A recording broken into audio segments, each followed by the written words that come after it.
एक जो राशि होती है ना, उस राशि में जो ग्रह होता है वो एक अवस्था में होता है और उस अवस्था के हिसाब से रिजल्ट की इंटेंसिटी का पता चलता है। मतलब एक ग्रह कितनी इंटेंसिटी से रिजल्ट देगा, अच्छे रिजल्ट देगा या बुरे रिजल्ट देगा, ठीक है, उसका पता चलता है। अगर कोई ग्रह जिस राशि में उच्च का होता है, सेम उसके 180 डिग्री यानी सामने, मतलब उससे 7वें घर में वो नीच का हो जाएगा और ये बदलेगा नहीं, ये फिक्स है। ठीक है, ये फिक्स है कि सूर्य पहली राशि में उच्च का होता है और तुला राशि यानी मेष राशि में उच्च का होता है और तुला राशि में नीच का होता है। कोई ग्रह अगर अपने स्वयं की राशि में बैठा है तो वो उससे अच्छे रिजल्ट मूल त्रिकोण में देगा और मूल त्रिकोण से अच्छे रिजल्ट वो उच्च में देगा और उच्च से अच्छे रिजल्ट वो परम उच्च में देगा।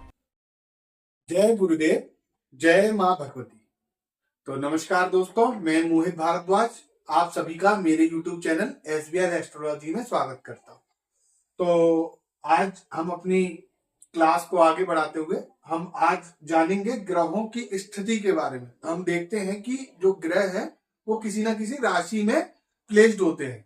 ठीक है, तो अब जो उनका प्लेसमेंट होता है ना, तो वो जो राशियों, जिन भी राशियों में होता है, तो कोई जो राशि होती है वो एक ग्रह की उच्च राशि हो सकती है, ठीक है, नीच राशि हो सकती है, मूल त्रिकोण राशि हो सकती है, स्वयं की राशि हो सकती है, ठीक है, और मित्र राशि और शत्रु राशि भी होती है, जिनको हम आगे की क्लास में पढ़ेंगे। ठीक है, मतलब आज हम ये समझने का प्रयास कर रहे हैं, मतलब एक ग्रह किस राशि में उच्च स्थिति में होता है, ठीक है, और कब जो ग्रह होता है वो परम उच्च स्थिति में होता है, ठीक है, कब ग्रह जो होता है वो एक नीच स्थिति में होता है, कब ग्रह जो होता है एक परम नीच स्थिति में होता है, कब जो ग्रह होता है वो मूल त्रिकोण स्थिति में होता है। अगर एक जो राशि है ना, जैसे ये राशियों मैंने यहाँ पे लिख रखी, यहाँ पे मैंने अंक लिखे हुए हैं, लेकिन मैंने नीचे की तरफ ये भी बता रखा है कि यहाँ से आप रेफरेंस ले सकते हो। कोई अगर बहुत ही बिगिनर है तो वो यहाँ से रेफरेंस ले सकता है कि पहले नंबर की राशि कौन सी होती है, दूसरे नंबर की कौन सी होती है, और थोड़ा याद करने का प्रयास कर सकता है। ठीक है, तो मैंने उसी तरीके से मैं प्रयास कर रहा हूं कि आपको ये वीडियो देखते देखते ही चीजें याद भी हो जाए। ठीक है, साथ में तो पहली मेष हो गई, दूसरी वृषभ हो गई, तीसरी मिथुन हो गई, चौथी कर्क हो गई, पांचवी सिंह हो गई, छठी कन्या हो गई, सातवीं तुला हो गई, आठवीं वृश्चिक हो गई, नौवीं धनु, 10वीं मकर, 11वीं कुंभ और 12वीं मीन। इस तरीके से हमारी ये मतलब ये अंक जो है ना वो राशि का ही अंक है। यानी अगर हम एक नंबर देखते हैं तो एक नंबर मेष राशि का होता है। ठीक है, तो इसी तरीके से जो नंबर लिखे हुए हैं वो उन्हीं राशियों के नंबर है और वही नंबर यहाँ पे दर्शाए गए हैं। ठीक है, तो एक जो राशि होती है ना, उस राशि में जो ग्रह होता है वो एक अवस्था में होता है और उस अवस्था के हिसाब से उसकी रिजल्ट की इंटेंसिटी का पता चलता है। ठीक है, मतलब एक ग्रह कितनी इंटेंसिटी से रिजल्ट देगा, अच्छे रिजल्ट देगा या बुरे रिजल्ट देगा, ठीक है, उसका पता चलता है। ठीक है, तो उस इंटेंसिटी को हम आज समझने का प्रयास कर रहे हैं।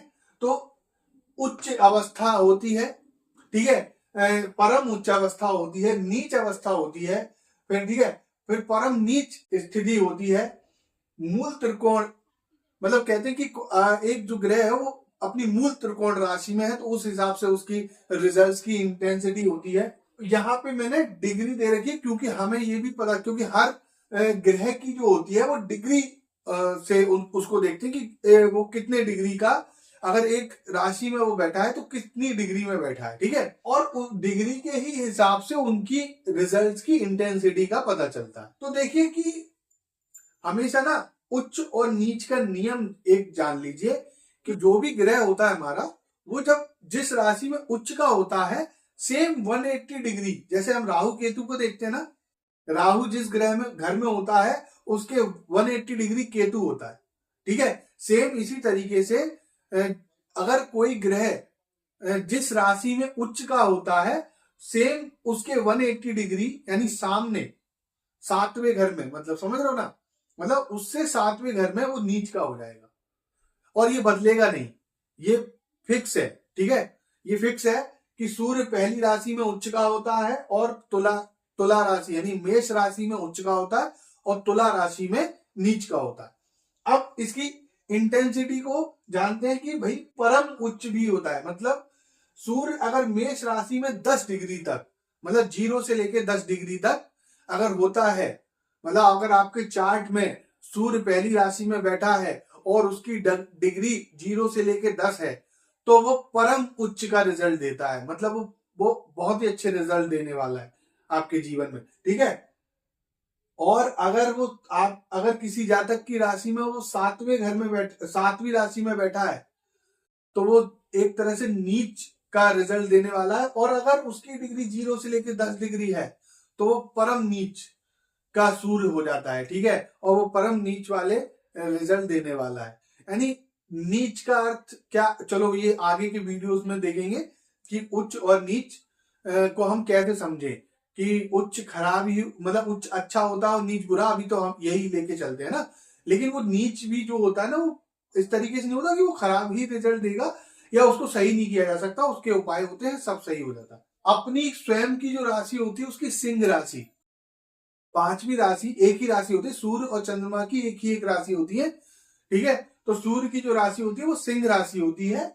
और तो जो सूर्य की जो 5वीं राशि जो स्वयं की राशि है, वही मूल त्रिकोण की राशि होती है।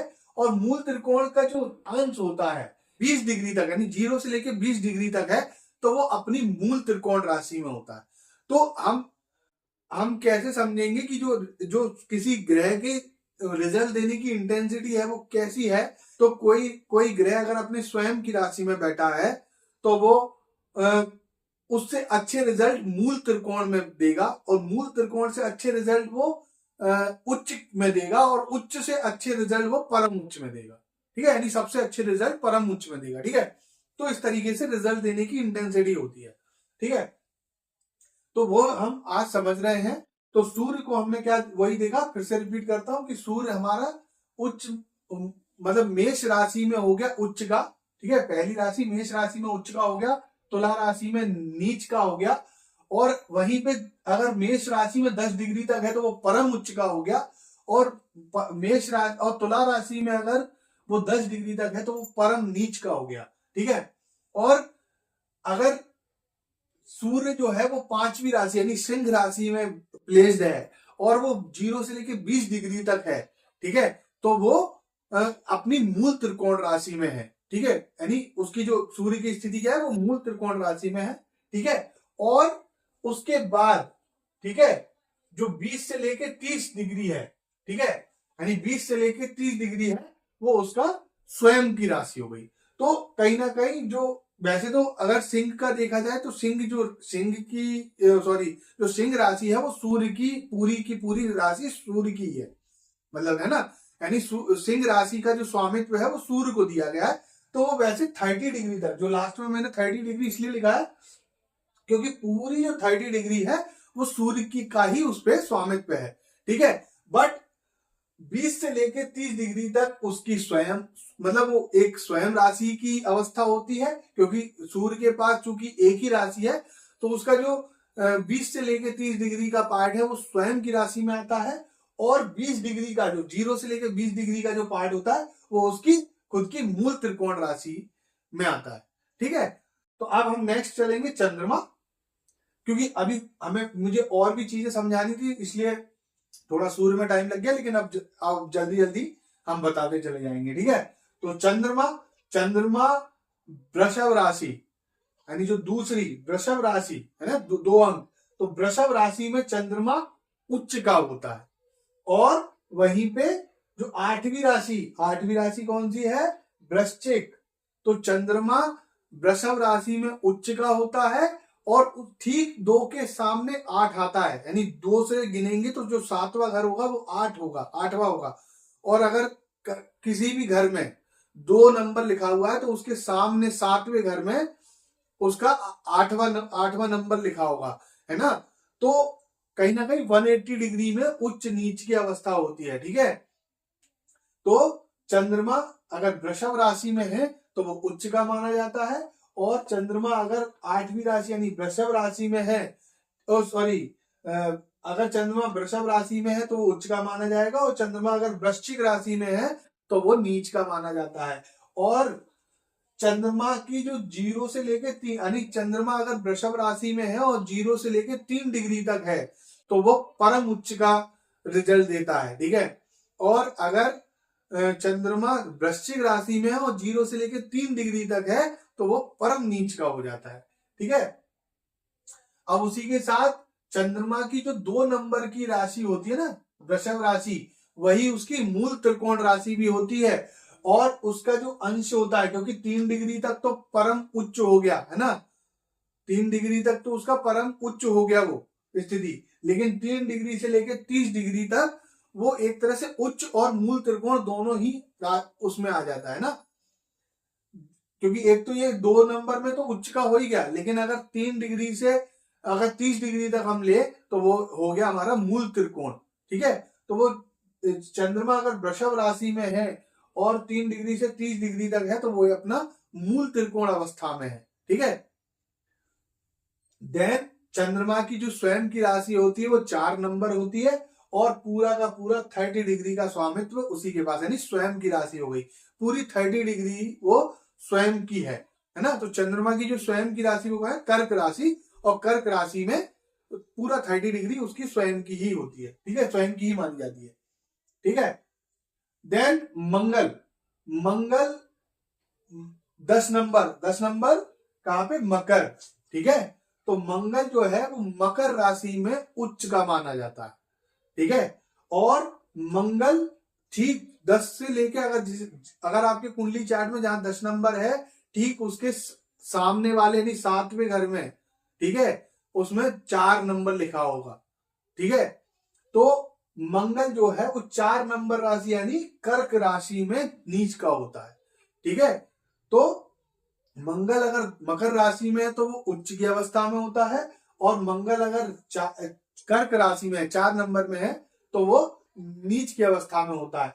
और 0 से लेकर 28 डिग्री तक परम उच्च का होता है, और 0 से लेकर 28 डिग्री तक परम नीच का होता है, ठीक है। तो यानी कहने का मतलब अगर मंगल 10 में है तो वो उसकी डिग्री 28 डिग्री यानी 0 से लेकर 28 डिग्री तक का भी है ना, तो परम उच्च का फल दे रहा है। और अगर मंगल अगर 4 नंबर यानी कर्क राशि में है तो वो फिर 0 से लेकर 28 डिग्री तक परम नीच का फल देता है, ठीक है।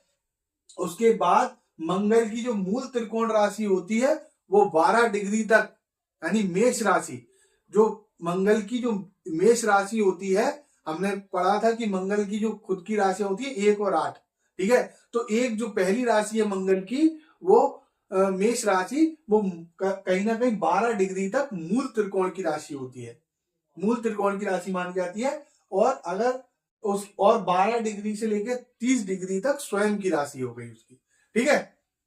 देन उसकी जो दूसरी राशि है 8वीं यानी वृश्चिक, ठीक है, वृश्चिक राशि, वो वृश्चिक राशि मंगल की स्वयं की राशि और पूरी 30 डिग्री तक वो स्वयं की राशि, यानी अगर कोई राशि किसी ग्रह की स्वयं की राशि है तो और उसमें मूल त्रिकोण का पार्ट नहीं है तो वो पूरा 30 डिग्री तक स्वयं की राशि ही रहेगी, ठीक है। देन आगे हमारा राहु।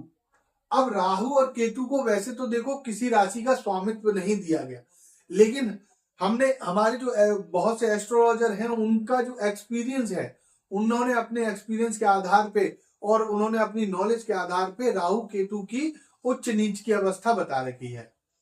और कहीं ना कहीं मतलब उन्होंने ये एक्सपीरियंस कराया, उन्होंने इतनी कुंडलियों पर इसको मतलब एक्सपीरियंस करा है कि उन्होंने इस तरीके से प्रेडिक्शन वो देखी है, आई है कि जो राहु है वो तीसरी राशि यानी बहुत से एस्ट्रोलॉजर वृषभ राशि में भी राहु को उच्च का मानते हैं, लेकिन कहीं ना कहीं जो राहु है वो मिथुन राशि 3 नंबर में, 3 नंबर क्या है, मिथुन राशि, तो जो राहु है वो 3 नंबर में उच्च का माना जाता है। और उसी के साथ अगर हम केतु ले लें तो केतु ठीक उसके सामने, ठीक है, राहु अगर 3 नंबर में उच्च का है तो केतु जो केतु है वो 3 नंबर में नीच का माना जाएगा, है ना, क्योंकि राहु हमेशा, जो केतु है वो हमेशा, मैं केतु इसको पहले इसलिए ले रहा हूं क्योंकि राहु केतु एक साथ पढ़ने में समझ में आ जाता है। तो राहु आपने कभी भी कुंडली में देखोगे तो राहु जहां बैठा होगा केतु जस्ट उसके सामने बैठा होगा, ठीक है।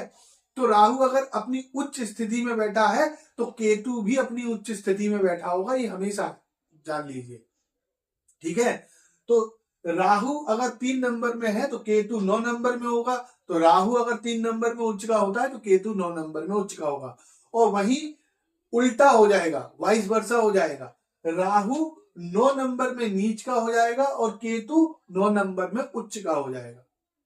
यानी वही हुआ ना कि, क्योंकि उच्च नीच का भी जो फॉर्मूला है वो क्या है कि अगर कोई ग्रह अपनी उच्च अवस्था में बैठा है तो वो ठीक सामने जो राशि होगी 180 डिग्री पे जो राशि होगी, तो 3 नंबर के जस्ट सामने की राशि 9 नंबर होगी, तो राहु 9 नंबर में नीच का होगा।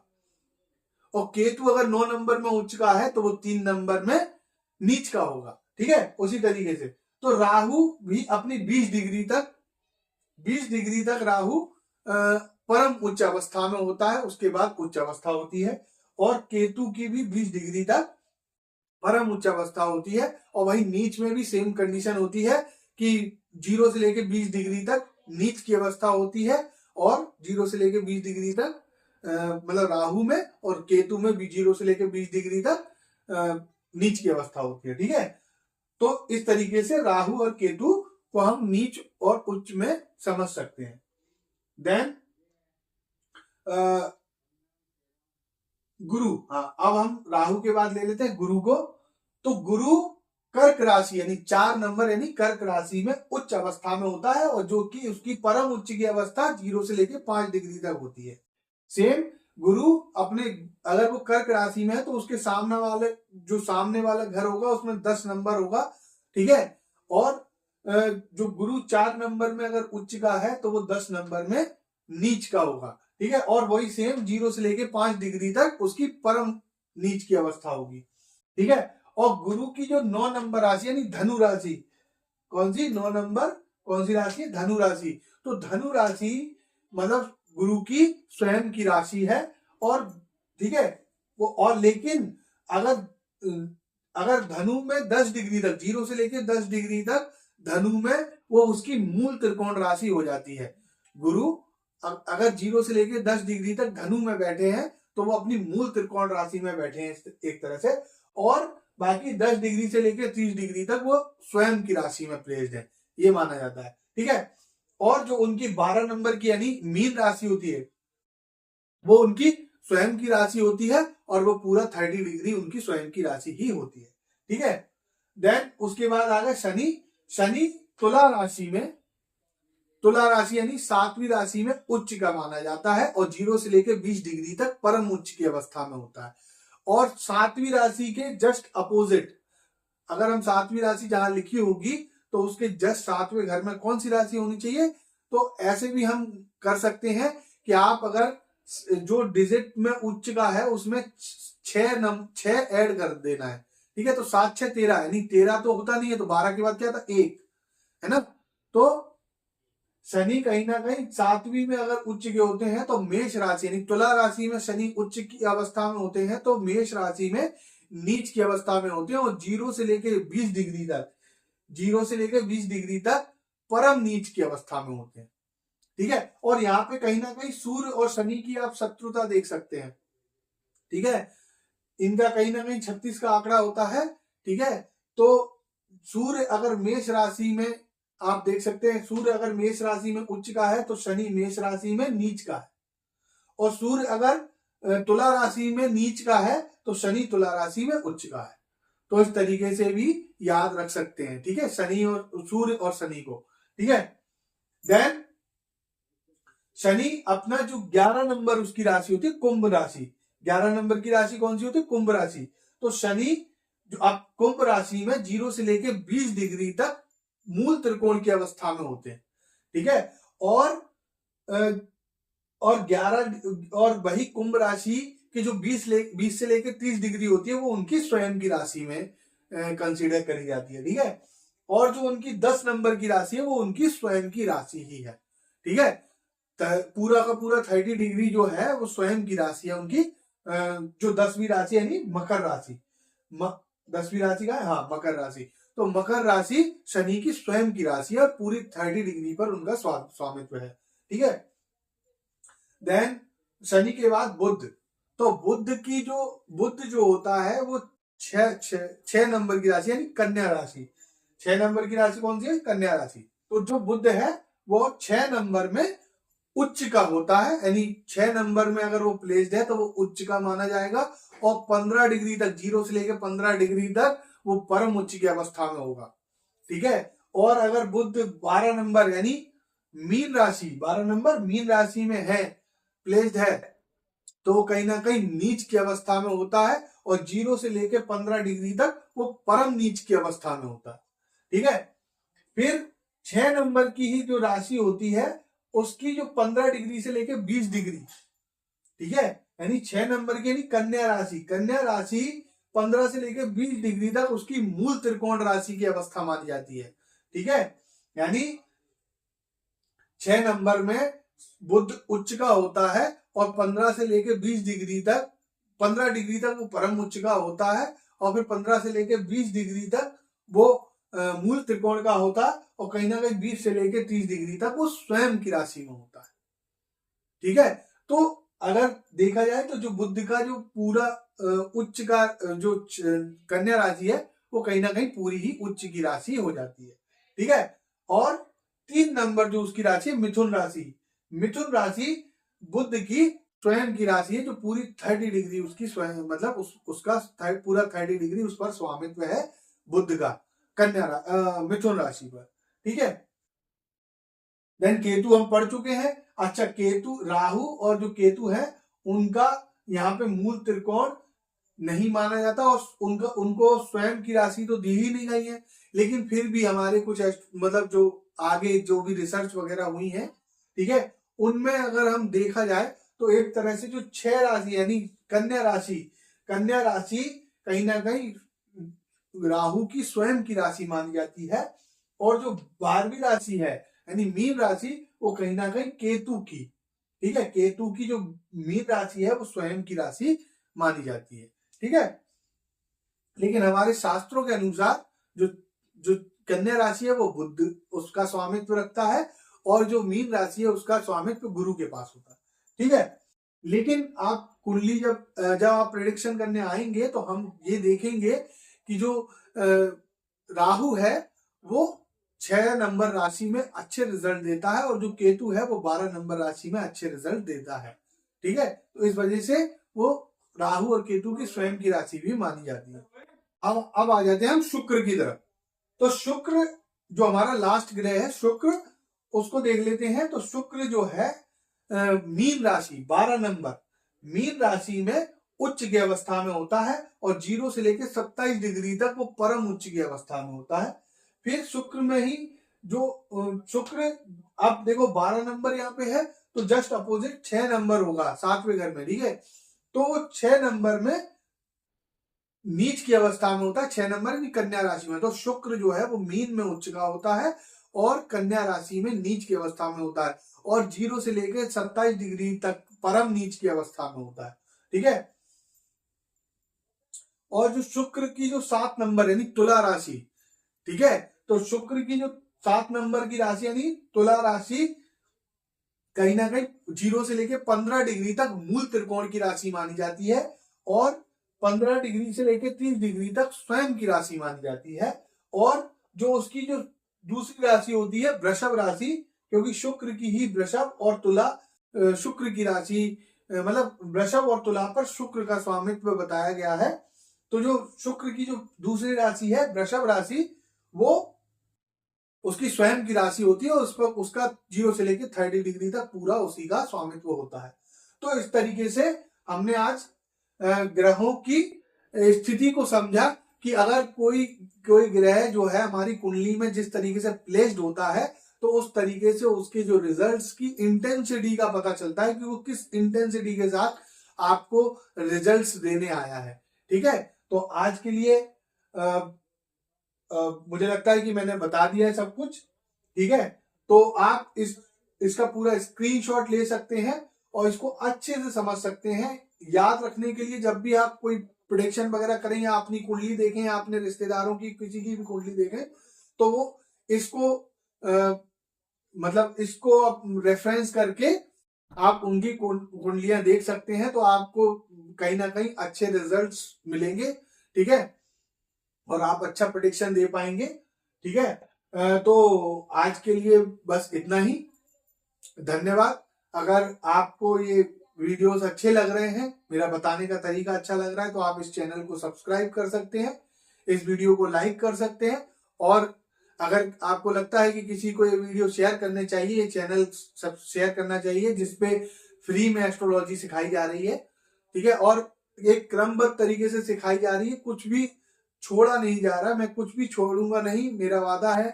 ठीक है, मैं मतलब कि आगे में मतलब बहुत से लोग क्या करते हैं कि फ्री तो दे देते हैं लेकिन उसमें कुछ ना कुछ छोड़ देते हैं, जो कहीं ना कहीं एक अधूरापन सा फील होता है, और फिर वो एक पेड कोर्स में जाने का सोचने लगते हैं।